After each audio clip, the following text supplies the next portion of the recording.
అయితే రెండో వాడు గద్దించి, నీవైతే ఆ శిక్షా విధిలో ఉన్నావు గనక దేవునికి భయపడవా? నిజమే, మనము దేవునికి భయపడేవారుగా ఉండాలి.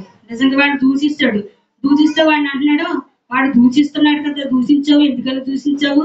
ఆయనకి శిక్ష విధిలో ఉన్నాడు అంటే మనము ఏం చేస్తాం? మనకు బాధ వచ్చినా, కష్టం వచ్చినా, ఇబ్బంది వచ్చినా ఏమనుకుంటాం? దేవుడి కొరకు మనము రాజాయపడి ప్రార్థన చేయము. ఏం చేస్తామంటే ఆయన్ని దూషించడం మొదలు పెడతాం. ఆయన్ని నానా మాటలు మనం అంటాం, కానీ మనం బయట ఎవరు చెప్పుకోం. కానీ మనసులో ఏమవుతామంటే అందరిని మనం దూషిస్తూ ఉంటాము. నేరస్తుల్లో మనం కూడా ఒక నేరస్తులుగా ఈ లోకంలో జీవిస్తున్నాడు. అయితే రెండో వాడు ఏం చేశాడు? అతన్ని గద్దించాడు. నిజమే, మనము ఎవరి దగ్గర వెళ్ళి మనం పక్క వారితో ఏమంటాం? మనకి శిక్ష వచ్చింది, ఇది వచ్చింది, కానీ మనం ఏం చేస్తాము? పక్క వాళ్ళతో అంటాము, దేవుడు మాకు ఏం చేశాడు, దేవుడు మాకు ఏమేమి చేశాడు అని మనం అంటాం. కానీ మనం వాళ్ళని ఏం చేయాలి? గద్దించాలి. దేవుడు నిజమే, నీకు కార్యం చేయకపోతే నువ్వు ఏ పని చేయగలవు? దేవుడి ఈ కార్యాన్ని నెరవేర్చకపోతే నువ్వేం చేస్తావు?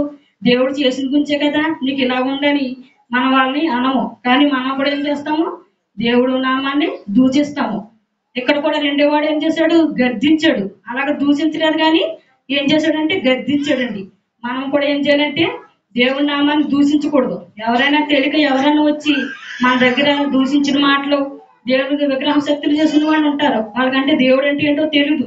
వాళ్ళు కొంచెం దూషణకరంగా మాట్లాడతారు, అనేక రకాలుగా మాట్లాడతారు. దేవుడి కోసం వాళ్ళకి తెలియదు, కానీ మనకు తెలిసినప్పుడు ఏం చేయాలి? వాళ్ళని మనం గద్దించి మనం మాట్లాడాలి. నీవు అదే శిక్షా విధిలో ఉన్నావు కనుక దేవునికి భయపడవా? నిజమే, మనము దేవుడి శిక్ష విధిలో ఉన్నాం కనుక మనకు దేవుడి గురించి మనం ఏం చేయాలండి? భయపడాలి. నిజంగా మన జీవితాల్లోనే మనకు భయం అంటూ కూడా ఉండదు, ఒక క్రమం అంటూ కూడా ఉండదు. మనం ఏం చేస్తామంటే భయపడం. ఒక మొండి వాళ్ళం మాట. మనం మనుషులంటే ఏంటండి?